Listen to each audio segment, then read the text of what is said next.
अस्सलाम वालेकुम व्यूअर्स, मैं उम्मीद करता हूँ आप सब खैरियत से होंगे। पाकिस्तान में मामला इतने संगीन हो चुके हैं, स्पेशली पॉलिटिकल और इकॉनमी के डोमेन में, कि मैं काफ़ी देर सोचता रहा कि कौन से इशू को उठाया जाए, कौन से को नहीं, व्लॉग का हिस्सा बनाने के लिए। मैंने अब आजकल थोड़ा सा चेंज किया अपने व्लॉग्स का सिनेरियो। उसमें मेरी कोशिश होती है कि मैं एक इकॉनमी का, जिसमें मुझे सबसे ज़्यादा इंटरेस्ट है, मैं एक उसका टॉपिक ऐड करूँ अपने व्लॉग में। और एक आधा सियासत से रिलेटेड इशू हो, क्योंकि सियासत में भी काफ़ी इंपॉर्टेंट चीज़ें आजकल स्पेशली चल रही हैं। और एक आधा सोशल इशू हो, टेक्नोलॉजी से रिलेटेड हो, मतलब कोई एक अच्छा इशू जो प्रोडक्टिव, हमें प्रोडक्टिव साबित हो हमारे लिए। तो मेरी कोशिश होती है मैं इस तरह के इश्यूज़ डालूँ। खैर, इकॉनमी और पॉलिटिक्स में बाद में चलेंगे। अ, सबसे पहले मैं एक सोशल इशू के ऊपर थोड़ा सा बात करूँगा। आजकल पाकिस्तान में एक बड़ा एंटरटेनिंग सा एक इशू चल रहा है। अब एक ट्रेंडिंग में एक चीज़ चल रही है। वो अख्तर लावा साहब हैं लाहौर के। अख्तर लावा लाहौर दा कोई पावा अख्तर लावा। उनका बड़ा यूनिक सा स्टाइल है, लाहौर दा कोई पावा अख्तर लावा, उस तरह करके करते हैं। तो ये एक बड़ा ट्रेंडिंग में चल रहा है। और मेरी नज़र में ये एक एंटरटेनमेंट का एक सोर्स है उनका ये स्टाइल, या उन्होंने जो कंट्रीब्यूट कर रहे हैं वो एक एंटरटेनमेंट के पॉइंट ऑफ व्यू से सोसाइटी में अपना रोल प्ले कर रहे हैं। अब पिछले दिनों बहुत सारे दानिश्वर, बहुत सारे समझदार लोगों की तरफ से इतराज़ उठाया गया कि हमारे यहाँ बहुत सारे मसाइल हैं, हमारे ये मसाइल हैं, हमारे वो मसाइल हैं, लेकिन हम इस तरह की चीज़ों के पीछे भाग रहे हैं, इस तरह की चीज़ों को वायरल कर रहे हैं, इस तरह की चीज़ों को ट्रेंडिंग में ला रहे हैं। एक उनका ख़ैर पॉइंट ऑफ व्यू अपनी जगह ठीक है कि हाँ जी, हमारे मसाइल हैं, तो हमें ज़्यादा से ज़्यादा प्रोडक्टिव कामों की तरफ फ़ोकस करना चाहिए। लेकिन हमें मेरा पॉइंट ऑफ व्यू इसमें थोड़ा-सा इसमें ना मिक्स है। मैं इस चीज़ को भी वैसे पॉज़िटिव वे में देख रहा हूँ। मतलब पाकिस्तान में एंटरटेनमेंट के जो ज़राए हैं ना, वो बहुत ही लिमिटेड है, बहुत ही कम है। हमारे पास अब देखें, अब जिस तरह शहरों की आबादियाँ बढ़ती जा रही हैं, वहाँ पे प्लेग्राउंड्स कम होते जा रहे हैं, लोगों की जो एक, और स्पेशली सोशल मीडिया आने के बाद, तो एक जो स्पोर्ट्स की एक्टिविटीज़ थी वो काफ़ी कम हो चुकी हैं। हमारे पास सबसे मेन जो सोर्स था एंटरटेनमेंट का, वो स्पोर्ट्स एक्टिविटीज़ थी। या फिर कुछ मखसूस इलाकों में मेले वगैरह का इनेकाद होता है, मेलों का इनेकाद होता है, स्पेशली अभी जो स्प्रिंग का सीज़न आने वाला है, ये जो अभी मार्च में जाके आएगा, उसमें कुछ इलाकों में मेले होंगे, लेकिन वो भी बहुत लिमिटेड नज़र आते हैं। बल्कि हमारे यहाँ, ये जो हमारा इलाका है साउथ पंजाब, सेंट्रल पंजाब के साथ ये बिहाड़ी का ज़िला बुरेवाला, जहाँ मैं रहता हूँ, यहाँ पे तो मेले सिरे से बहुत ही कम होते हैं। होते भी हैं तो उन पे चर्चा नहीं होता, बहुत छोटे लेवल पे होते हैं। तो एंटरटेनमेंट के हमारे पास ज़राए नहीं हैं। अब अब हम अगर दूसरे पॉइंट ऑफ व्यू से देखें कि जैसे डेवलप्ड कंट्रीज़ हैं, ये वेस्टर्नाइज़्ड वर्ल्ड है, अब वहाँ पे जो एंटरटेनमेंट के ज़राए हैं, या जिस तरह लोग एंटरटेनमेंट के कामों में इन्वॉल्व होते हैं, हम उन चीज़ों में इन्वॉल्व नहीं हो सकते। हमारा दीन हमें इस चीज़ की इजाज़त नहीं देता। तो ले देखिए, हमारे पास एंटरटेनमेंट के इसी तरह के कोई मौका बीच में से निकल आता है। जैसे अख्तर लावा साहब ने हमें एक मौका प्रोवाइड किया कि जनाब आप, हम उनको देख के महज़ूज़ होते हैं। फिर उनकी बहुत सारी उन्होंने वीडियोज़ बनानी शुरू की। बहुत सारे लोगों ने उनको इंटरव्यू के लिए बुलाया, यूट्यूब चैनल्स ने उनको इंटरव्यू के लिए बुलाया। तो और अभी तक मैंने उनकी किसी भी वीडियो में ऐसी कोई नेगेटिव चीज़ नहीं देखी, या कोई बदमाशी वाला आंसर नहीं मुझे महसूस होता। वो जो अपना एक इशारे से कहते हैं जी कि लाहौर का एक कोई पावा अख्तर लावा, वो एक एंटरटेनिंग मुझे तो महसूस होता है उनका, यानी कि कोई बदमाशी वाला पहलू मुझे महसूस नहीं होता।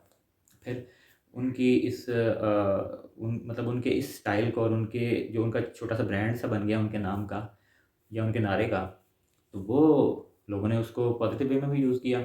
मैं पिछले दिनों देख रहा था कि एक जनाब होटल वाले ने उनको बुलाया हुआ था।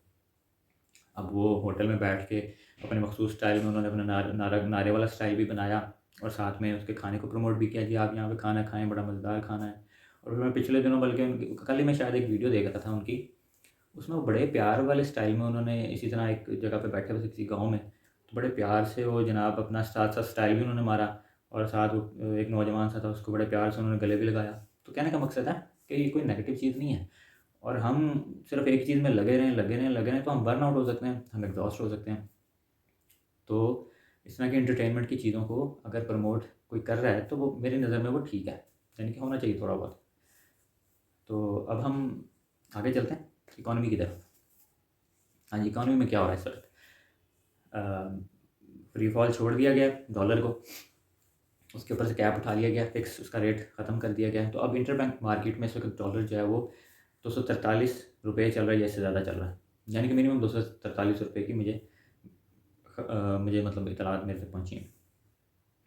अब इसका फ़िक्स रखने का कितना नुकसान हुआ, कितना नहीं, ये मैंने पिछली वीडियो में आपको बताया था कि जी एक पैरेलल मार्केट खड़ी हो गई थी हमारे पास, जो थोड़े बहुत ज़राए होते थे डॉलर आने के, वो भी हमारे पास ख़त्म हो गए। यानी कि हम जो बहरानी कैफियत में, मुआशी बहरानी कैफियत में एंटर हो गए थे, उसमें मज़ीद इजाफा ही हुआ। खैर अब छोड़ दिया गया। अब इसका जो नुकसान है, वो जो अभी महंगाई का एक बड़ा रेला आना है, जो मैंने पिछली वीडियोज़ में, अपनी 1-2 वीडियोज़ में बताया, स्पेशली कल की वीडियो में भी डिटेल में बताया, ये उससे हट के ये वाली महंगाई पैदा करेगा। इसकी वजह से पेट्रोलियम मसनूआत में की प्राइसेस में इजाफा होगा।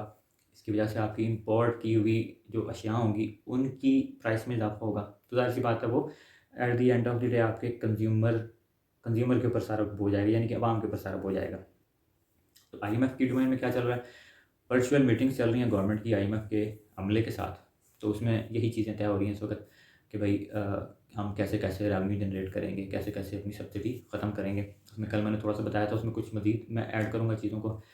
यानी कि कल मैंने बताया था कि जी बिजली की सब्सिडी उठाई जाएगी तो बिजली की प्राइस में इजाफा होगा, पेट्रोलियम की लेवी को बढ़ाया जाएगा, पेट्रोल की प्राइस में इजाफा होगा, और गैस की लेवी भी बढ़ाई जाएगी, यानी गैस की प्राइस में भी इजाफा होगा। और इसके अलावा ये सब एक मिनी बजट के थ्रू इंट्रोड्यूस करवाए जाएंगे, ये सारे इजाफे। और उस मिनी बजट के थ्रू 70 अरब रुपए का एक मज़ीद टैक्सों का निफाज होगा। और ये मिनी बजट जो होगा वो आपके जून तक चलेगा, यानी कि जून तक के लिए नया बजट मुतारिफ करवाया जा रहा है, जो कि IMF की शराइत को पूरा करने के लिए। और उसके बाद नया बजट तो आना ही आना है, वो फिर जो मज़ीद जो भी होगा वो उसके बाद होगा।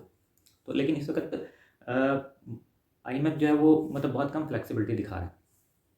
IMF फ्लेक्सिबिलिटी कम दिखा रहा है। तो अब गवर्नमेंट ने जो इस्तदा की है, वो अमेरिका से इस्तदा की है गवर्नमेंट ने।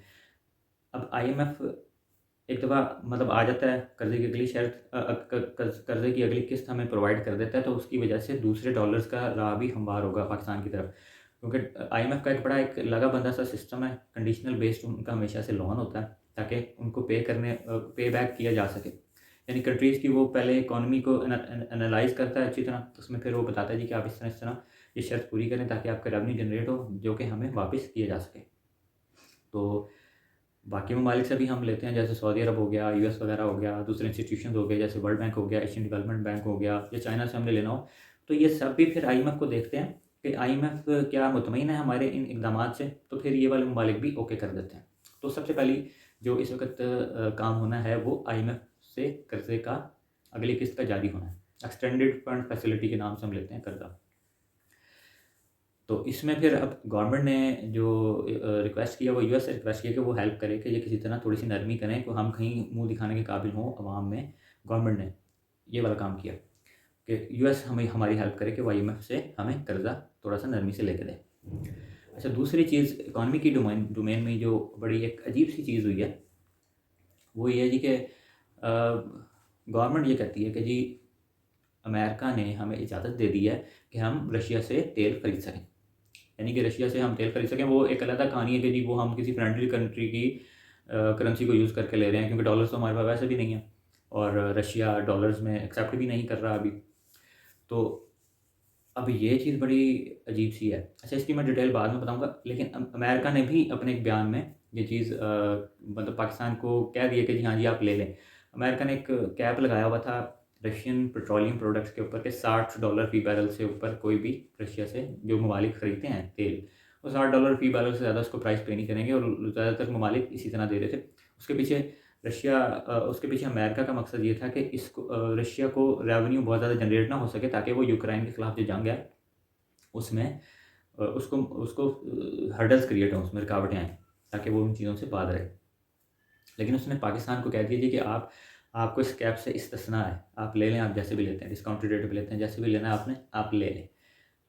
तो लेकिन जो गवर्नमेंट ने बात की है जी कि हमें अमेरिका से इजाज़त मिल गई है, वो एक बड़ी अजीब सी बात की है। उससे तो वो इमरान खान साहब का बयानिया कि भाई रिजिम चेंज ऑपरेशन किया गया अमेरिका की इन्वॉल्वमेंट से, तो वो चीज़ बड़ी सच साबित होती है कि अमेरिका ने इमरान खान साहब की हुकूमत को हटाने के लिए अमेरिका की इन्वॉल्वमेंट रही वहाँ पे, ठीक है जी। और अब अमेरिका इस गवर्नमेंट को जो उसकी खुशनुदी से आई है, उसको सेव करने के लिए आउट ऑफ द बॉक्स जाके भी काम कर रहा है। हालांकि पूरे इंटरनेशनल लेवल पे इस वक्त अमेरिका रशिया के ख़िलाफ़ सैंक्शंस लगाए हुए है, और एक कैप भी बनाया हुआ है जैसे $60 फ़ी बैरल वाला, उस सब से गवर्नमेंट को इस्तिस्ना देने को तैयार है ताकि गवर्नमेंट चलती रहे। लेकिन यहाँ से जो सवाल बनता है कि क्या पाकिस्तान अमेरिका की कॉलोनी है? क्या जो अमेरिका है वो एक इम्पीरियल पावर है?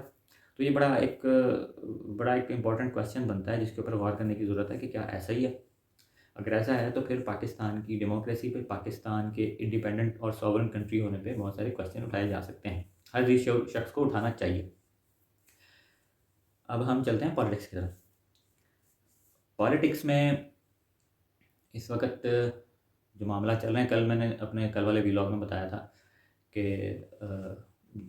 इलेक्शन कमीशन ऑफ पाकिस्तान की ईमा पे जो गवर्नमेंट ने साबका फेडरल मिनिस्टर फवाद चौधरी को अरेस्ट करने की गलती की है, वो एक बहुत बहुत बड़ा ब्लंडर मारा है। बल्कि मुझे तो ऐसा लगता है कि इलेक्शन कमीशन ऑफ पाकिस्तान, अच्छा इसमें 2-3 चीज़ें का तजिया किया जा सकता है कि भाई इलेक्शन कमीशन ऑफ पाकिस्तान जो है वो तो गवर्नमेंट के कैंप में है ही नहीं, यानी कि वो इनडायरेक्टली वो पीटीआई के साथ जुड़ी हुई है और वो पीटीआई को फ़ायदा देने की कोशिश कर रही है। अब ये जो काम हुआ है, ये तो किसी छोटे से छोटे बच्चे को भी आप उठा कर देख लें कि इस वक्त पाकिस्तान की पॉलिटिकल सिचुएशन क्या है, उसमें ऐसी गलतियों की गवर्नमेंट के पास गुंजाइश नहीं है। लेकिन ईसीपी ने वो काम किया। और इसमें यह भी महसूस होता है कि जनाब उन्होंने पीटीआई वालों ने दाना डाला। फवाद चौधरी साहब ने जो बयान दिया वो बहुत मज़ेदार बयान नहीं था, अच्छा बयान नहीं था वो। इससे पहले वो बहुत ज़्यादा एहतियात से काम ले रहे थे। तो ऐसा लगता है कि उनका जो एक बयानिया था जी कि इस चीफ़ मिनिस्टर को, जो अभी निगरान चीफ़ मिनिस्टर लगाया गया है, उसको पीटीआई के ख़िलाफ़ एक्टिविटीज़ में, पीटीआई की सियासी सरगर्मियों को महदूद करने के लिए लगाया गया है।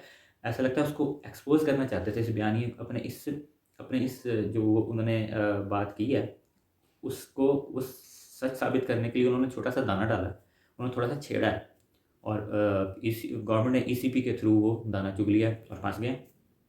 यानी कि आप देखें ना कि पीटीआई का इस वक्त बयानी सबसे ज़्यादा मकबूल है, पीटीआई सबसे मकबूल जमात है और आप उसके ख़िलाफ़ इस तरह की एक्टिविटीज़ में इन्वॉल्व होकर मज़ीद उनके बयानियों को तक़वियत भी दे रहे हैं, अवाम की हमदर्दियाँ मज़ीद उनके साथ जोड़ रहे हैं। तो इन चीज़ों में ये 2-3 चीज़ें महसूस होती हैं जो अभी सिनेरियो चल रहा है। 2 दिन का रिमांड भी दे दिया उन्होंने फवाद चौधरी साहब को। फवाद चौधरी साहब का 2 दिन का रिमांड इस्लामाबाद पुलिस को दे दिया है। तो इस चीज़ में ये चीज़ें जुड़ रही हैं कि जी या तो election commission of Pakistan indirectly PTI के साथ इन्वॉल्व है, के साथ जुड़ा हुआ है और वो ऐसा काम करके वो पीटीआई को फ़ायदा दे रहा है और गवर्नमेंट को नुकसान दे रहा है। या फिर गवर्नमेंट को अभी तक ये आइडिया ही नहीं हो रहा कि इस तरह के कामों से, इस तरह के दबाव वाले कामों से किस तरह नुकसान हो रहा है। लेकिन एक चीज़ बड़ी इस सारी सिनेरियो में वाज़ेह है कि पाकिस्तान इस वक्त जो है ना वो खाना जंगी के दहाने पे खड़ा है। गवर्नमेंट की जो सबसे ज़्यादा कोशिश रही है वो ये रही है कि किसी तरह इमरान खान को किसी भी बहाने से अरेस्ट किया जा सके। लेकिन इमरान खान साहब की सपोर्ट बेस बड़ी तगड़ी है, वो अभी तक हाथ नहीं डाल सके हैं। अभी भी बल्कि ज़मान पार्क में बहुत सारे जो पीटीआई के अरकान हैं उन्होंने जाकर डेरे डाल लिए, खैमे डाल लिए कि भाई आप अरेस्ट नहीं करेंगे, हम नहीं करने देंगे गवर्नमेंट को अरेस्ट इमरान खान साहब को। तो लेकिन एक चीज़ यहाँ पे बड़ी वाज़ेह है और सबको समझना चाहिए, समझ आ रही होगी बल्कि, कि अगर ये इमरान खान साहब को अरेस्ट करते हैं तो 1 मिनट से पहले ये मुल्क खाना जंगी की आग में झोंका जाएगा। तो मामलात आपके सामने हैं, मईशत आपकी तबाही के दाने पे है। श्रीलंका में आपको याद होगा कि क्या हुआ था कि वहाँ पे उन्होंने मिनिस्टर्स को घरों से निकाल के उनका बुरा हशर किया था। उनकी बिल्डिंग्स को आग लगा दी थी, बहुत कुछ हुआ था वहाँ पे। तो खुदा न खास्ता वो वाले मामला पाकिस्तान में ना हो जाएँ। तो ये आखिरी टाइम है, यहाँ से पुल बैक करें। हर स्टेक होल्डर को इस वक्त अपना अपना रोल प्ले करने की ज़रूरत है, जो रोल प्ले कर सकता है पाकिस्तान की बेहतरी के लिए। जो पाकिस्तान के साथ अगर उन लोगों को, स्टेक होल्डर्स को मोहब्बत है तो वो अपना रोल प्ले करें। बल्कि इतलात आ रही थी कि प्रेसिडेंट आरिफ अलवी साहब ने 2 मुलाकातें भी इमरान खान से की हैं। तो ऐसा महसूस होता है कि जी बैकडोर चैनल के थ्रू कुछ ना कुछ मुज़ाकरात की कोशिश की जा रही है। तो उसमें इमरान खान साहब के ऊपर भी रिस्पॉन्सिबिलिटी आ जाती है कि वो भी इसमें अपना रोल प्ले करें, क्योंकि हम मुतहम्मिल नहीं हो सकते खाना जंगी के। मईशत का हालात आपके सामने हैं और सोशल इश्यूज़ और सोशली पाकिस्तान के हालात इकॉनमी से ही जुड़े हुए हैं, पॉलिटिक्स के भी इकॉनमी से ही जुड़े हुए हैं और इकॉनमी के पॉलिटिक्स से जुड़े हुए हैं। तो इस वक्त आवाम के अंदर बहुत ज़्यादा बेचैनी है महंगाई की वजह से, और बहुत सारे बेचारे लोग जो हैं वो, उनको 2 वक्त की रोटी भी नहीं मिल रही है। और अभी तक थोड़ी बहुत जो इतलात आई हैं वो ये भी आई हैं जी कि लोग खुदकुशियाँ करने पे भी मजबूर हो चुके हैं। तो इस चीज़ के ऊपर गौर करने की सबको ज़रूरत है कि किसी तरह मामले को सुलझाव की तरफ लेके जाया जाए। और दूसरी बात ये कि अगर पीटीआई को की सपोर्ट बेस है और गवर्नमेंट को बड़ा नज़र आ रहा है क्लियर कि जी अगले इलेक्शंस में पीटीआई आ जाएगी, तो इसमें सब्र करने में कोई हर्ज तो नहीं है। इतने में आपके पास 5 साल होंगे, आप वर्किंग करें। आपके ऊपर जो दाग हैं उनको धोएं। अगर आपके जो जो इस वक्त मौजूदा लीडरशिप है उसके करप्शन के उसके ऊपर दाग हैं, तो उनको धोएं किसी तरह, उनको साबित करें कि वो गलत हैं। और अगर वो गलत नहीं है तो अपनी नई लीडरशिप को लाने के ऊपर काम करें। और सबसे बड़ा जो आपके ऊपर दाग है वो है आपके अंदर डायनेस्टिक पॉलिटिक्स है। आपके पीपीपी और स्पेशली पीएमएलएन में 2 कारखाने हैं, यानी ख़ानदान है 2। उन कारखानों में ही लीडर बनते हैं। यानी कि पीपीपी में भुट्टो और ज़रदारी ख़ानदान से लीडर आएगा, मरकज़ी लीडर, और शरीफ ख़ानदान में शरीफ फैमिली से आएगा। तो अगर अपनी सियासत बचानी है तो बिल्कुल आप नज़रिया आप अपने नज़रिए को मेंटेन रखें, बिल्कुल संभाल के रखें, लेकिन नई लीडरशिप लाने के ऊपर फोकस करें। और उसमें ज़रूरी नहीं है कि आपके ख़ानदान से ही लोग आएँ। पार्टी आपकी ही है, आप ही के नाम से शुरू हुई थी, आपकी एक लेगेसी बन जाएगी। लेकिन दूसरे लोगों को भी देखें कि उसमें उनमें से भी पोटेंशियल लीडर्स उठाए जा सकते हैं कि नहीं, ताकि लोगों का आप लोगों के बारे में नज़रिया चेंज हो। तो आज का मेरा व्लॉग यहाँ तक ही। आपसे इजाज़त लेने से पहले मैं ये रिक्वेस्ट करूँगा कि जिन लोगों ने अभी तक मेरे चैनल को सब्सक्राइब नहीं किया वो मेरे चैनल को सब्सक्राइब करें, बेल आइकन के बटन को प्रेस करें, और अपनी राय से मुझे ज़रूर आगाह करते रहिए, ताकि ताकि फीडबैक मिलता रहे। मैंने जो सिलसिला स्टार्ट किया है उसमें सबसे मेन पर्पज़ है, चीफ़ पर्पज़ पाकिस्तान की बेटरमेंट है, और ओवरऑल इंटरनेशनल लेवल पे मामलात को की बेटरमेंट ही है। तो उसमें मुझे अपनी राय से कमेंट में ज़रूर आगाह कीजिएगा। अब मुझे इजाज़त दीजिए। अस्सलाम।